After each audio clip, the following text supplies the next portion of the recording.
We're going to talk about some collectible Rolex watches that people bother me about, okay? They bother me. Why do they bother me? Because they want a watch, they want it at yesterday's price, so they're asking about a watch that everybody's asking about nowadays. Particularly the Hulk. Oh, Trax, you got the Hulk? I need the Hulk and this and that, you know, women, men, white, black, Asian, doesn't matter. They're all asking about these particular timepieces, the Hulk, the Batman, and the Pepsi. So what's the story for newcomers about these three particular watches before we go on to the rest of them? They're all discontinued Rolexes, and Rolex is such a prestigious brand that when they make something with a green dial and a green bezel and then they discontinue it forever. They don't come back with it. And they keep it rare. Right? Like one example is like Yeezys. Yeezys came out and people thought they were rare, and then they come back and they prostitute the Yeezys. They come back with the same Yeezys that you could buy, and the people thought that they were rare, they're going to go up in value, we're wrong. Rolex doesn't do that. It doesn't prostitute its brand. It doesn't sell it short, okay? It's coming out with a green Submariner, but the dial is black. That's going to be out, the new one, and that's also going to be rare. You're not going to get the green dial and the green bezel anytime soon, maybe years and years from now, making this watch rare. It's going from $8,000-9,000 now. It's $20,000, $21,000. If you wanted to grab this watch from me for $21,000, that's cool. People are calling me and asking me for the watch for $15,500, and I got it across the street. If you get it across the street, go get it, because I'm not letting it go for anything less than that. These are rare timepieces. I know they're going to do well. Now, what's driving up the prices like crazy? The Federal Reserve printing vast amounts of cash. That cash is circulating around the economy. People are getting their hands on it. So when the Fed prints out $3 trillion, that doesn't mean Rolex goes and makes that much more watches, 100,000 new presidentials for all the cash that the Fed printed. And rich people that like to own liquid assets, they're offloading and they're purchasing these timepieces, driving up the price. And dealers are scared to let them go. So when people hit me up, oh, I want the Pepsi, I want the Batman, how much, how this, how that, I don't need to go and pick up that phone call and sell it over the phone. And wait for you to send your money and then you hesitate and this and that. Forget it. Come on down, have the cash or the cashier's check ready, or wire me the money, and then I'll sit here and I'll accommodate you on the timepiece. Because it's like that, right, with these timepieces. I'm not trying to come to you. You have to come to me for these timepieces. There's not enough of them to go around. That is the nature of these Rolex watches, okay? So, more rare ones, and I'll give you my recommendation. You got this $40,000 GMT Master 2, roughly $42,000 here. This is a brand new presidential 41 millimeter, okay? 41 millimeter is right now a very rare, very hot watch, but this is brand new with the stickers on it. So you're talking about $48,000. Now you can get these watches used for 34, 36, something around there.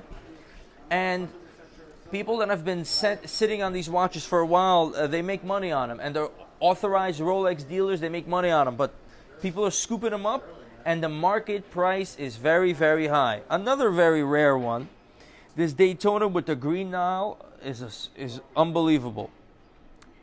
Upwards of $60,000 here. Okay? These are the prices. You might be watching this later on down the line. The prices are due to increase 10-15% over some amount of time. The second stimulus and what they have to say to the economy. You have no idea what these prices might be tomorrow.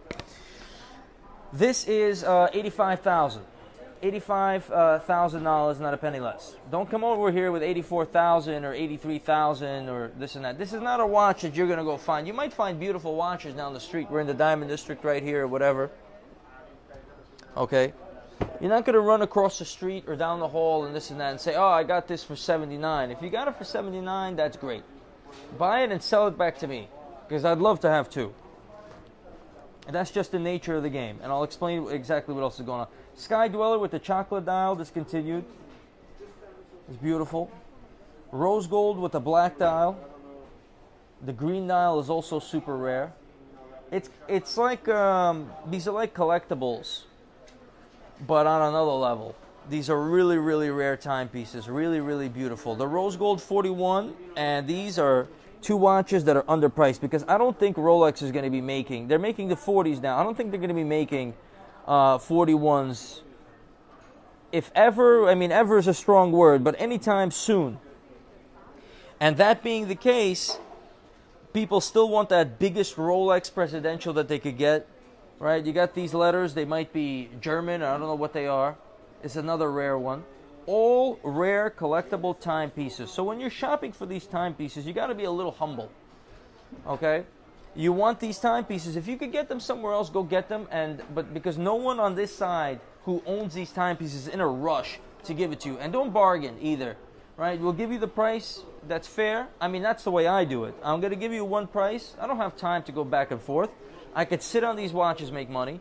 I know they're going to be more in 6-7 months. I like to have them. I don't want to let them go. And that's really what it is. Even the timepieces like these, aftermarket dial, aftermarket bezel, Datejust, old school ones, 36 millimeters, green dial, gold dial, and mother of pearl. These used to be $5,500, $6,500, but even so, with the capital being printed and things, they're $7,500, $8,500 now. And they're going to go up. These are watches that are decades old in some cases, 90s, 80s, whatever. And they're going up in price. That's because Rolex knows how to handle their brand. A brand and a business has a lot going to it. And people like to sell out and cash out. You got a brand like Michael Kors that was up there and on the upswing, and then they put it in Macy's and they put it in Century 21, and it's $40, $50, and they what I like to call prostitute the brand. They bring the value of it down. They sell it out. Here, give me the money, whatever it is. And then the brand, no one really cares about it. Rolex does not do that. It'll come out with a green dial. It'll come out with a special bezel, with a minor change, and then it'll never come out with it again, and you'll never see it. And the people who have it, because Rolex is not greedy, they'll make their money. They'll make their 4,000 or 5,000 or whatever percentage is going to be on some stainless steel watch, and the authorized dealer is going to make their money, and then the original owner is going to be able to make money on top, and all these other dealers are going to make money on top. Sure, Rolex could go and produce a bunch of Hulks right now and sell them for $15,500 and flood the market with them, but they're not. They're going to let other people make money, and the collectors make money on top. So that's what's going on with the rare timepieces here at traxnyc. Shop traxnyc.com. Gold chains, diamond jewelry, whatever it is, knowledge, information. But when you're shopping for these rare timepieces, the etiquette is this: what's your price? And if you're interested, either come on down or be ready to send a wire. Very simple. All right, no bargaining, no this. If you could get it for cheaper, I thought it was $14,500, $13,500. Somebody wanted to sell it to you for $13,500. They tell you $13,500. They tell you $13,000. I say $13,800. That doesn't mean $13,600. That means it is what it is, because this is the nature of the market, especially when the Fed is printing. If the Fed is not printing money, and you give me that money, and that guy gets the money, and he buys a Rolex, and then he gets the money, and then he buys another Rolex, and he gets the money, and he buys another Rolex. If that wasn't happening and all this money was in circulation, maybe we'd have that conversation. But you have to understand what's going on in the monetary system when you're talking about liquid assets that are rare. Gems, diamonds, gold, and particularly rare Rolex watches. So thank you for watching. And if you want any of these timepieces, best if you come on down to 64 West 47th Street, Monday through Friday, and make a deal. You could reach out to one of our elite people via traxnyc.com. There's a fill-out form. Say, hey, I want the Batman, I want the Hulk, and I really want it. And you could name your price or whatever the hell else you want to do. But if you want our attention, you know how to handle it.